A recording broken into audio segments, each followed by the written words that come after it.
Hey, good evening. This is Kevin Steinhauser, and tonight we're going to wrap up our three-part series at this point in the year that has focused on just how to effectively write a solid argument essay. So the last 2 weeks we've talked about how to look at introduction paragraphs or body paragraphs. Those are super important streams. So if you have not had a chance to check those out, make sure you are a Fiveable Plus member who can go check out those replays. Those are kind of parts 1 and 2 in this three-part series.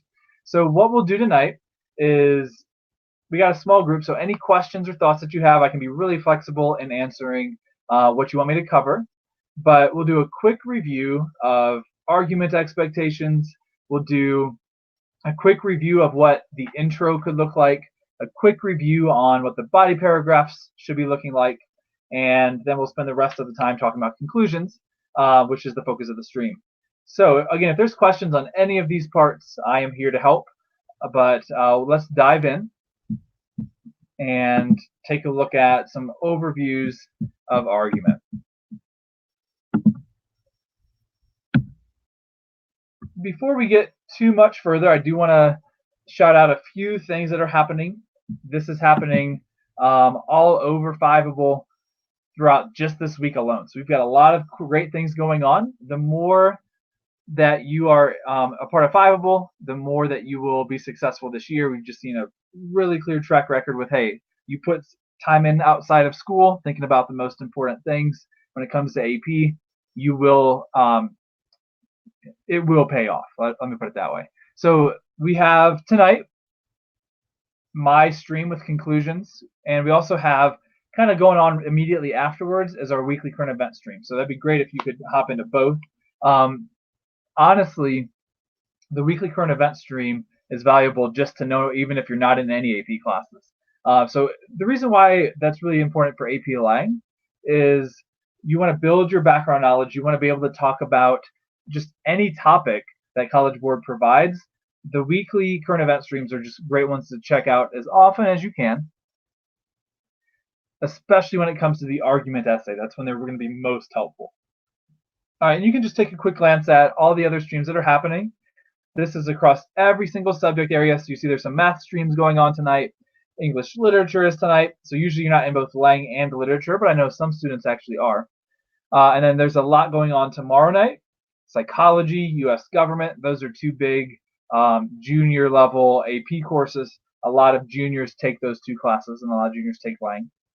And you can keep looking forward to Wednesday. There's some science streams, and then Thursday there's some awesome history streams happening. So always be able to check out and sign up for any topic that you're interested in or that you have an AP class in. Again, for those who just jumped in the last couple minutes, here's our plan for tonight. We're going to quickly review the argument expectations. We're going to do a quick introduction review. There was a deep dive of that 2 weeks ago. We're going to do a quick body paragraph review. Again, deep dive last week. And then we're going to talk about the conclusion the rest of the time, and I'll show you some model writing along the way as we go. I've been an AP reader for, I think, 6 years, if my memory is correct. And I can tell you from looking at trends, what's going to work for the argument essay and what not to do. And I'll kind of talk briefly about that as we go with the intro, the body paragraphs. But again, we'll spend most of our discussion tonight on the conclusions. If, again, we have a small group, so if you just want me to cover anything a little bit more thoroughly or have a question that I'm not going over, just pop it in to ask a question. I'll make sure everyone who tunes in live gets their questions answered.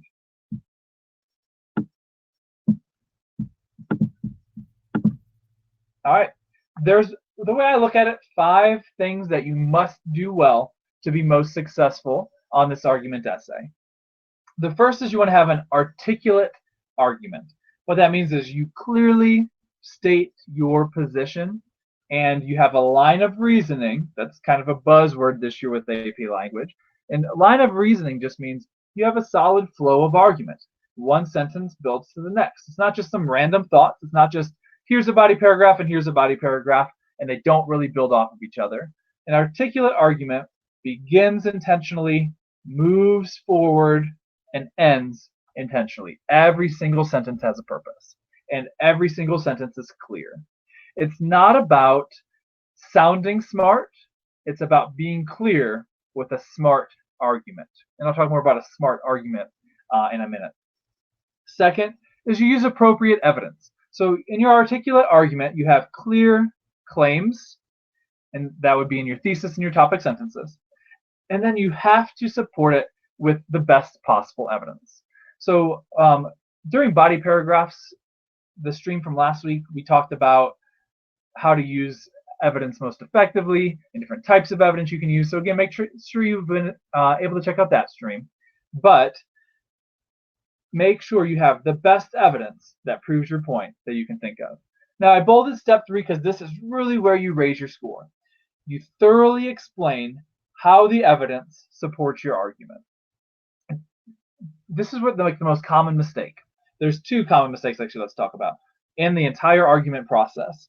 The first most common mistake is there are no actual claims. People just kind of talk about the topic and talk about their evidence, but don't really prove anything. That's the cardinal sin of argument. You have to prove something. And then the second most common mistake is flipping the emphasis, I can call it, of evidence and explanation of evidence. You want to quickly summarize the evidence, summarize the concrete evidence that you're talking about, and then take your time, slow down, do a deep dive, say more than you think you have to say, go beyond the obvious when you're explaining how that evidence proves your point. It's all about your explanation. You are not here to just tell me the news. I can go turn on the news station if I want to. You are here to prove something to me, maybe using the news or maybe using history. I don't care what you use nearly as much as what you say about what you use. So the third expectation is by far the most important expectation. The fourth one is nuanced perspective. When I said a smart argument a minute ago, what I meant was really think through the topic clearly. We'll look at an example topic tonight, and I'll show you what I mean by this really practically. But the way I tell my students, I still teach AP language. This is my 8th year teaching this subject. Every year, I've been telling my students, think of it in a way that the people around you and people in other classrooms across the country are not going to think about it. Go beyond the obvious answer. So a lot of times in argument, you will hear the term qualify. So I say you can fully agree if it's an agree-disagree kind of statement. You can fully disagree, or you can qualify. Your argument can be anything. It just has to be your own, and you have to prove it. Oftentimes, the best arguments qualify because they look at the pros and cons of either side of the argument, and they weigh them and they discuss them. So nuance means you're looking beyond the black and white argument, you're looking into the gray area. And then finally, effective writing style does matter. So this isn't the live stream where we will thoroughly break down the rubrics. We've done those before, they're in the replays. But there are 6 points for each essay in AP Lang this year. One of them is thesis. Make sure you get that point. That will be the easiest point to get. 4 of them, it's a sliding scale of evidence and commentary. Yes, you need concrete evidence for argument, but again, you're going to slide up that scale through the thorough, smart, nuanced perspective that you explain how your evidence connects to your claims. So that's 4 points. And then the final point is going to be the hardest point to get, sophistication. So I don't think that the goal is this. The goal is actually, in my mind, not to get the sophistication point. That's kind of oversimplifying you as a writer. Obviously, it'd be great to get it, right? But that shouldn't be your goal throughout the year. Your goal throughout the year should be, hey, let me become a more effective writer. That has, again, the most important thing, if I'm being honest, is not using big words. It's not even varying up your sentence structure. Varying up your sentence structure is important. Using precise diction, language is important. Again, it's not using smart big words. That's not the point at all. It's using the clearest, most effective words to prove your point in each sentence. But it's beyond that. The most important thing here is having a line of reasoning of your own. That one sentence builds to the next, that you've pre-planned and you've thought about your essay. You didn't kind of write yourself into a corner, or maybe start off okay and write yourself into something great. It is great from start to finish because you know what you were going to say, and you had a big, beautiful argument on this page, right, or on these pages. Think about it this way. Martin Luther King did not go into "I Have a Dream," that his most iconic speech, without knowing exactly what he wanted to say. Barack Obama, Donald Trump, our last two presidents, did not go into their inaugural addresses without knowing exactly what they were setting out to say. So you're not going to start writing these arguments by writing your way into it like beauty, right? You want to sit there and you want to plan and you want a line of reasoning that starts effectively, moves, and ends effectively. All right, so those are the big picture argument expectations. I want to talk for a minute about timing. Timing is such a big factor in AP language. Timing, to be honest, is what holds most students back from maybe getting a 3 versus a 2 or a 4 versus a 3. If we gave like an overnight assignment, students would write better essays, right? Now we grade them knowing that they're a draft, but clearly a lot of students are rushed. You will feel rushed. If you don't feel rushed, you're going too quick. You're not meeting the expectations. The expectations is you are absolutely using every minute on this exam. Now you'll have an hour for multiple choice, as I'm sure you know, a quick break, and then you'll have 2 hours and 15 minutes to write 3 essays: argument, rhetorical analysis, and synthesis. What I want you to know is the 15 minutes at the beginning are recommended to read and plan your synthesis essay. Once those 15 minutes are gone, you have 2 hours, 3 essays. That's 40 minutes an essay. Now, you should go in with your plan A. It's totally fine if you say, hey, I'm going to spend 45 minutes on rhetorical analysis because I've got to read that prompt too and plan it, right? And it is hard to do in 40 minutes. It's okay. Whatever your game plan is, I want you to know it. I want you to practice with it. I want you to execute. I want you to tweak the game plan every time to perfect it. But here's an initial game plan if you're kind of starting from scratch. Or if you're like, hey, let me try something new. This is what I give to my students. They're allowed to modify it, absolutely. But this is what we practice throughout the year. In fact, even today, literally 4 or 5 hours ago, I had an AP class. We wrote a timed 7-minute introduction paragraph on an argument essay. So some students are like, hey, I actually need 1 more minute. Some are like, I was done in 4. That's great, but know your game plan to know how to maximize your minutes. Here's my kind of starting point for the argument essay. Take 6 minutes, read the prompt, plan your essay. I just was preaching about line of reasoning and pre-planning your essay. Don't just start writing. Don't get overconfident, because you should be confident maybe depending on the topic. You're like, oh, I can write about this, go.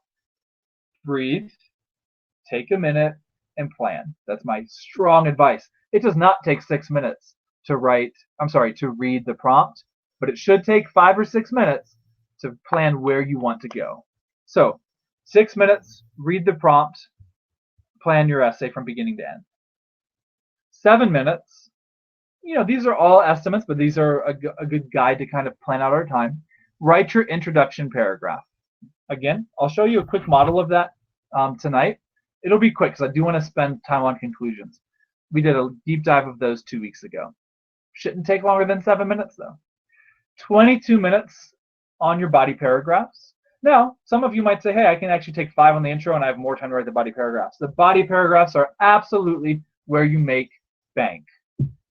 Most students, I recommend, and I'm talking about the students in my classroom and beyond, start the year writing 2 big, beautiful body paragraphs. 2 clear claims, concrete evidence, thorough, nuanced explanation of how the evidence connects to the claim. The reason I say 2 paragraphs to start, I've been an AP reader for so long, and it's a trend across the board of all 3 types of essays. So many students stop short. They might write 3 body paragraphs, but their score would actually be higher if they just wrote 2 big, beautiful body paragraphs. So when I say big and beautiful, take your time to explain how the evidence connects to your claim. So 2 body paragraphs are great. Are 3 better? Yes, I will be honest. But quality is way more important than quantity. I've seen plenty of essays that earn in the bottom half of the scores that are pretty like 3 body paragraphs, but the body paragraphs are short and rushed. Take your time, make sure every body paragraph you write is the best body paragraph you've got. 2 great ones are better than 3 mediocre ones. And then 3 minutes to write your conclusion. We are dedicating the second half of this live stream to conclusion paragraphs, but please keep in mind, I'm recommending 3 minutes. And then the reason for that is you're spending as much time as possible on those body paragraphs. And then I do recommend, a lot of people skip right over this, proofread and revise. I promise you, your essay that you wrote, after the planning time in like 30 minutes is not perfect. I promise you, you made mistakes. Go find them. You are not proofreading if you're looking back and like, man, that was awesome. I did so great. You're proofreading and revising if you're looking desperately for mistakes. You want to catch your own mistakes. You'd rather catch them than your reader in May or June after you took the exam be like, oh man, they missed a word right there. I'm sure it was a mistake, but it's still in there. I have to grade what's on the page, not what I think that you meant to say. We have a quick question that came in. Oh, this is a perfect launching off point from what we were just talking about with proofreading. How much points will they dock for spelling and grammar? I will be honest, spelling and grammar are not super crucial in terms of like where I want you focusing your time and energy, but they absolutely do matter. Where I want you focusing your time and energy is nuanced argument, clear, concrete evidence, and then most importantly, again, thorough explanation of evidence. If you have multiple grammar spelling mistakes, you're pretty much capping yourself. You're not going to get that sophistication point. I am going to be honest, I am not 100% clear yet because this is the first year with new rubrics, even though I've been an AP reader. How much spelling and grammar are going to impact your evidence and commentary? My sense is this: as long as you have a line of reasoning and you have clear claims, concrete evidence, and thorough explanation of evidence, you can score very, very well, up to a 4 out of 4 on the evidence and commentary. Spelling and grammar mistakes are going to hold you back for sure from the sophistication point. So my point is this: you want to catch those mistakes. You want to leave your reader with the thought of, yes, this was a really well thought out, articulate argument. And I'll be clear, evidence and commentary needs to be clear and articulate. When your spelling and grammar start getting in the way of the meaning is when we start to have big problems. If it's a mistake here or there and I completely contract your logic, not going to really get in your way. If it's so kind of crazy that I'm having a hard time understanding what you're saying, even if it's just 3 words, I'm like, I actually don't know the meaning there. That's when you start to lower your evidence and commentary score. Really good practical question. Any more questions? I got you also. Just let me know. Let's go ahead to our introduction. I'm going to read this quickly. If there are further follow-ups, please just let me know. 2 weeks ago, we did a live stream on intros. For the whole night tonight, I'm going to use this prompt. It's a pretty recent prompt from AP. Here's the prompt. What is the value of exploring the unknown? Now, there's a couple ways that you could do argument intros effectively. Option 1, build context. Just talk about exploring the unknown in the world. Option 2 is the harder route. And again, I recommend about 7 minutes for an introduction paragraph here. If you can't do this in 7 minutes, build context, go the traditional route, save your time for the body paragraphs. I'm going to show you a different way that might be valuable and it might be worth practicing or playing around with. We still got plenty of time to go this year. So this is a creative opening. I'm going to talk about a subject, and this is a high-level writing technique. This is going to make my essay stand out among a sea of the same. Everyone's building context. You can do it effectively. Don't misunderstand me. But this is if I want to be, hey, I really want to stand out. I'm only doing this if I can do it in 5, 6, 7 minutes. So I'm starting with a different topic, and I'm going to bridge to the actual topic of exploring the unknown. If there's questions, let me know, but let's take a look. This is on 2 slides just so I can make the font large. The awkward middle school dance has become a cliche in American society because it's such a universal experience. Teenage boys congregate on one side of the gymnasium floor, while their female counterparts huddle together on the opposite side. The first 20 minutes of the dance seem to last forever.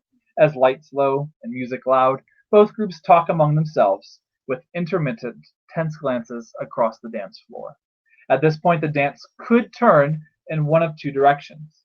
Each group could stay gender segregated, and here's my bridge, or a student could venture across the dance floor into the unknown. So that's the first half of my intro. It's just an attention grabber. I'm talking about something that's universal. We all know what I'm talking about. If you've been to a middle school dance or not, you've seen it on like, different movies and stuff, or you've heard about this stereotype. Now, none of that matters. That's not why this intro is effective. I'm going to bridge a different topic, make a connection, and bridge it to the topic of the value of exploring the unknown. So here's the rest of my intro. And yes, it's long. Again, you've got to be a quick thinker, quick writer to be able to write this long in 7 minutes. So I'm just kind of showing you like the ceiling. And it's okay if you go the other way. Don't misunderstand me here. I'm just showing you this one. All right. So the moment a boy or girl walks out of his or her respective gender bubble, all eyes are attracted to the brave soul. What will the night hold? Public rejection? The beginning of a lifelong romance? More often than not, the answer is somewhere in between. Two students pair off and begin to dance in the middle of the gymnasium. The tension immediately lifted, couples quickly form, and the dance officially begins. The evening forever more enjoyable and memorable because of one middle schooler's courage to choose the unknown. Although the stakes are admittedly low in a middle school dance, this is exactly what Anne Morrow Lindbergh means when she celebrates the unknown, and this is from the College Board prompt, for, quote, all its disappointments and surprises. And here's my thesis. As Lindbergh suggests, exploring the unknown is not only enriching, it is necessary in order to advance as a society. Make sure you get that thesis point. So if you have any questions about any of the stuff I'm quickly going over, please just let me know. Let's shift now to what a body paragraph could look like. This will go over a few slides. This is a long, thorough body paragraph. Again, this is the ceiling. The structure I have is my first sentence is a very clear claim. You can see how it connects to my thesis. Let's read it. In addition to being enriching, exploring the unknown is imperative in order for society to advance. By definition, now I'm going to start bridging into my concrete evidence pretty quickly here. By definition, scientists, lab researchers, and inventors consistently explore the unknown, and these professionals are often responsible for pushing our society into deeper depths of knowledge and understanding of the world around us. Thomas Edison is one of the best examples of someone who relentlessly pursued the unknown to the benefit of all society. So Thomas Edison is my concrete evidence. Quick side note. I tell my students this all the time. If you can't name the event or person you're talking about, you are not using concrete evidence, and I'm challenging you to always use concrete evidence. Even if it's yourself, that's okay. It's better to use history or current events. Those are kind of the ideal scenarios for the vast majority of AP language argument prompts. A lot of times students talk too vaguely. So you can't just say scientists. That's too vague. Get more specific. I'm talking about one person, Thomas Edison. Let's keep reading. Thomas Edison is one of the best examples of someone who relentlessly pursued the unknown to the benefit of all society. In his pursuit of the unknown, Edison, arguably the greatest inventor to ever live, held more than 1,000 patents. This is my background knowledge. I can only talk about it because I know it. So you got to think about what's your background knowledge. Two of his most famous inventions were the phonograph and the electric light bulb. While experimenting on the electric light bulb in particular, Edison ran into numerous complications and failures. Just keep going. Now, that was my concrete evidence. This is why I'm earning a high score. This is my thorough, thoughtful explanation of evidence. Because we take the electric light bulb for granted today, it is easy to forget that at the time of Edison's work, the outcome was yet to be determined, and critics doubted that his latest ambitions would be successful. While many citizens viewed Edison's work towards creating a practical light bulb unreasonable and a waste of time, he relentlessly pursued the technological advancements that he desired. When questioned about his work, Edison famously retorted, and I just had this memorized. Again, like this is all background knowledge. I have not failed. I've just found 10,000 ways that won't work. Throughout history, most people work to avoid failure at all costs, but Edison embraced it, knowing that success is often an eventual outcome of failure. And I have a couple more sentences. This sentence, by the way, is my best sentence here, maybe the next two. Often you're going to have your best thoughts, ideally, at the very end of the very finish of your body paragraphs. So the reason this is effective, I'm kind of saying, hey, what would happen if?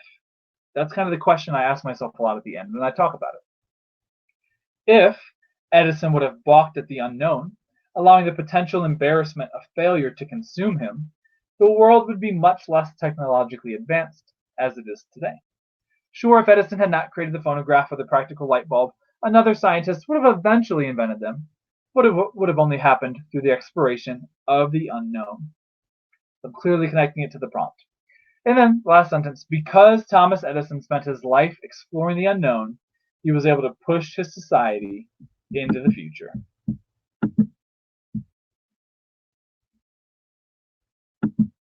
Okay, quick question. I appreciate the question about evidence. In other high school English classes, they tell you that you can use a personal anecdote for an example. Can you do this? Yes, you can. And a personal example is better than a vague or a hypothetical example. And you can do really well with it. It again all comes down to your explanation. I will say this though, if you're writing a whole argument, you as a person or me as a person, we're just one person. You would not want to use a personal anecdote ideally for both of your body paragraphs if you have to. You want to broaden the argument as much as you can. You want to broaden your support. That's why I said a lot of times history or news, current events are the best example. And again, that pairs with our tonight, going to be starting soon, our weekly current event stream. Because the more that you know, the more you can pull in. I have a question like every year about, okay, what if I don't have the background knowledge? I do believe everyone has enough background knowledge to answer every prompt, but I will admit the more background knowledge you have, the easier your life is going to be. So with that said, I think you can use a personal anecdote. It should never be the only thing you do throughout an entire essay. All right, let's keep going and let's jump into conclusions. So you want to do conclusions in, again, 3 minutes or so. You're going to write quickly. You know what you're going to say, 4 to 6 sentences. So you're definitely going to briefly re-emphasize your thesis statement in light of your concrete evidence. And you're going to reference back to the creative opening if you had one like I did. So if you didn't have a creative opening, just focus on that first part. Re-emphasize your thesis in light of your concrete evidence. Let's talk quickly about weak conclusions. There's 3 trends that I've seen throughout my time teaching this class. 1, you can't just have a 1-sentence thesis statement as a conclusion. That means you're just putting it there because a teacher told you to. It's not a very thoughtful argument, right? You don't just see, let's go back to Obama or Trump. They don't like say the first thing they said again at the end. That's not a very thoughtful conclusion, right? So that's a common mistake. We'll talk about what to do, and I'll show you what that looks like. But here's the second common mistake.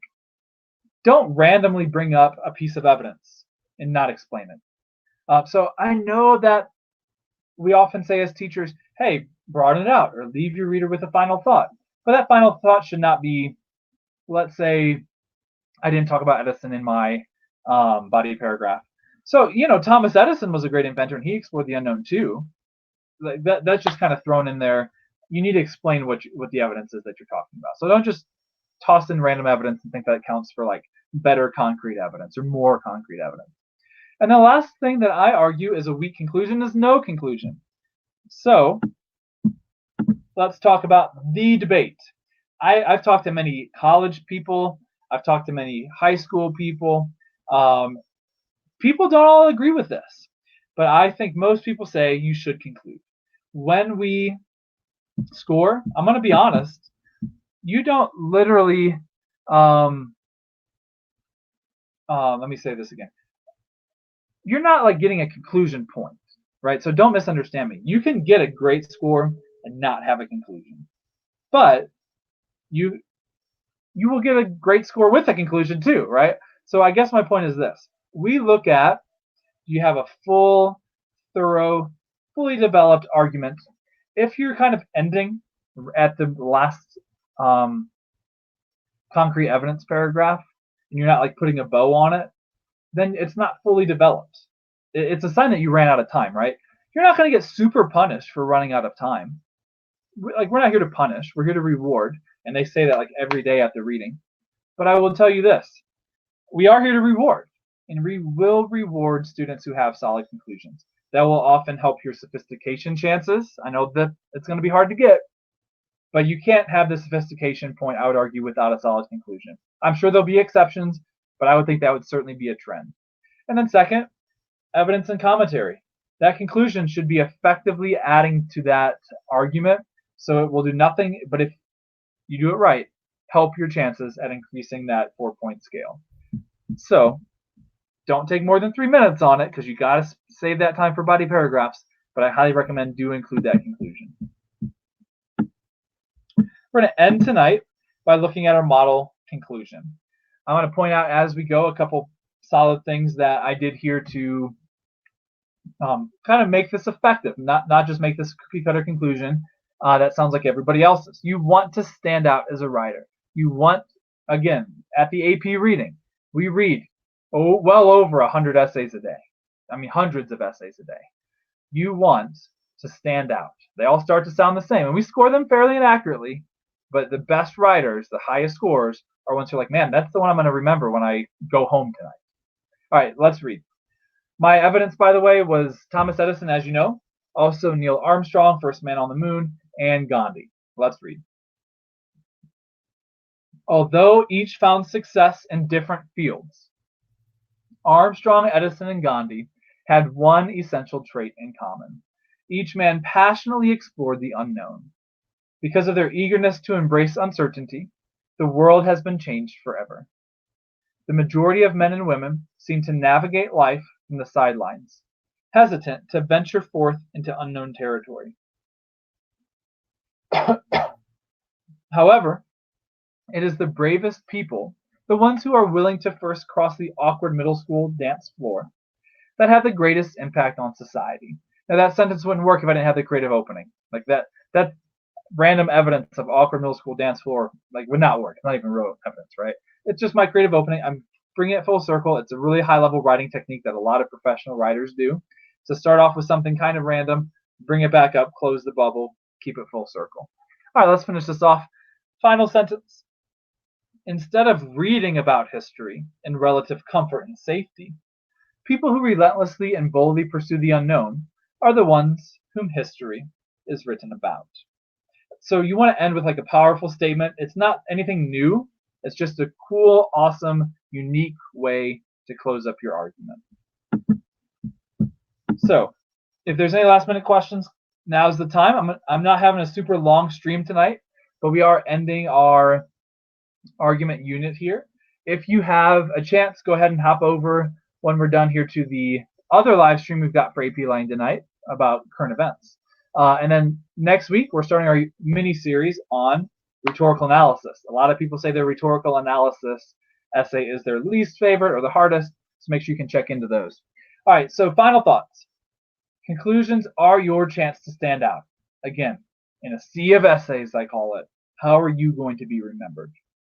And it's not really about being remembered, right? But the best writing is memorable. So you want to be the best writer you can be. Why should you conclude? You're making sure your position is clear. You're hitting your points again clearly and succinctly. And again, don't make the mistake of, I got to rush this body paragraph so I can have time for a conclusion. That's not the point. You have 3 minutes. Let's maximize those minutes for the conclusion. All right, guys, I'm going to sign off. Thank you so much for popping into the live stream tonight.